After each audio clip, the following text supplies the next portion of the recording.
오늘 본문에서 새로운 세대, 그 세대의 대표적인 인물로 슬로보아스의 딸들의 이야기를 우리에게 들려주고 있습니다. 왜 새로운 세대의 대표적인 인물이 슬로보아스의 딸들인가? 슬로보아스의 딸들은 어떤 사람들입니까? 오늘 읽은 구절을 보면 고라의 무리에 들지 아니하였다 이렇게 말하고 있습니다. 고라 무리는 이집트 땅을 적과 꿀이 흐르는 땅으로 보고 있습니다. 하나님이 약속하신 땅에 대한 기대도 없고 믿음도 없습니다. 이 땅에 집착하고 이 땅에서 잘 살기 위해서 어떻게 잘 살 것인가, 이것을 위해서 경쟁하고 싸우는 것이죠. 고라 무리는 자신이 원하는 땅을 위해서 하나님의 약속을 팔아버립니다. 믿음을 저버립니다. 하나님의 약속을 바꿔버리는 것이지요. 열왕기상에 보면은 나봇의 포도원 이야기가 나옵니다. 그들에게 있어서 이 가나안 땅이 어떤 의미인가? 아합 왕이 나봇의 포도원이 탐이 나서 팔라고 합니다. 하지만 팔지 않습니다. 왜 그랬을까요? 이 포도원을 팔지 않아서 왕을 저주했다는 누명까지 쓰고 돌에 맞아 죽습니다. 포도원이라는 땅은 그냥 땅이 아니라 하나님께서 주신 땅입니다. 자기 소유가 아니라는 것이죠.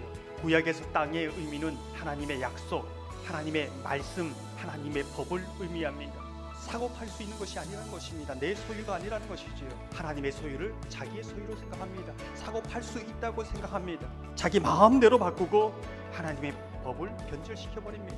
하나님의 땅을 자기의 땅으로, 자기가 살고 있는 땅으로 바꿔버리는 것이지요. 슬로보아스의 딸들이 고라의 무리에 들지 아니하였다. 무슨 의미일까요? 온 세상 사람들이, 심지어는 아버지도 어머니도 친구들도 세상에 휩쓸려 이 땅만을 바라보며 살아갈 때에 슬로보아스의 딸들은 하나님의 땅, 하나님의 약속, 거기에 대한 믿음을 지킨 사람들이다 이렇게 말하고 있습니다. 이러한 사람이 새로운 세대, 믿음의 세대, 가나안을 입성할 수 있는 준비된 세대, 미래를 열어갈 수 있는 세대라는 것을 보여주고 있는 것입니다. 저와 여러분이 슬로보아스의 딸들처럼 새로운 세대, 믿음의 세대, 그런 세대로 살아가기를 소망합니다. 모든 사람들이 믿음을 저버리고 이 땅만을 생각할 때에 하나님의 약속을 붙들고 흔들리지 않는 믿음을 가지고 나아가는 슬로보아스의 딸들처럼 살아가는 하나님의 사람들이 다 되시기를 주님의 이름으로 축원합니다. 오늘 본문을 계속해서 보면 새로운 세대 슬로보아스의 딸들은 어떤 사람인가? 슬로보아스의 딸들은 우리에게 기업을 주소서 이렇게 하고 있습니다. 당시 이스라엘 전통에 의하면 딸들은 땅을 상속받을 고난이 없었습니다. 그러기에 이전 시대에는 어떤 사람도 땅을 상속해달라고 요구한 적도 없습니다. 시도해 본 적도 없습니다. 그런데 슬로보아스의 딸들은 어떻습니까? 한 번도 구해보지 않은 것을 구하는 사람, 믿음으로 구하고 있지요.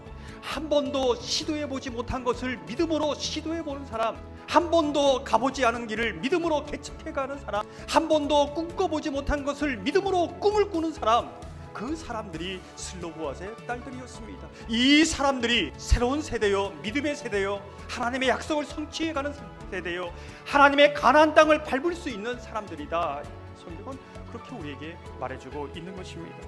무한 믿음이 새로운 역사를 쓰고 있습니다. 도전적이고 획기적이고 창의적인 하나님의 역사에 문을 열고 있는 것이지요.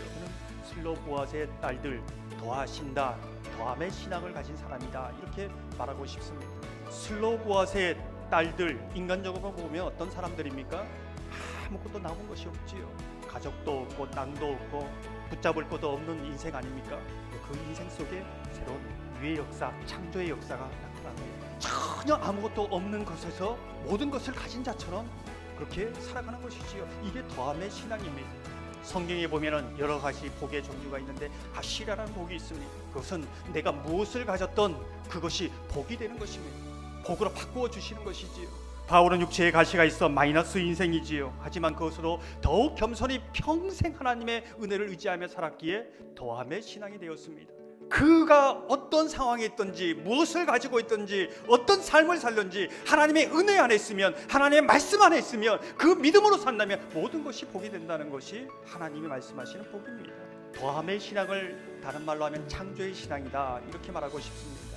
창조의 신앙이라는 것은 나에게 당한 문제, 내게 당한 사건, 모든 부분을 창조적으로 바꾸어가는 것이지요. 그것이 바로 슬로보아스의 딸들의 믿음이었습니다. 우리가 눈여겨보게 되는 것은 슬로보아스의 딸들의 이 무모한 도전, 시도를 하나님이 어떻게 보시는가?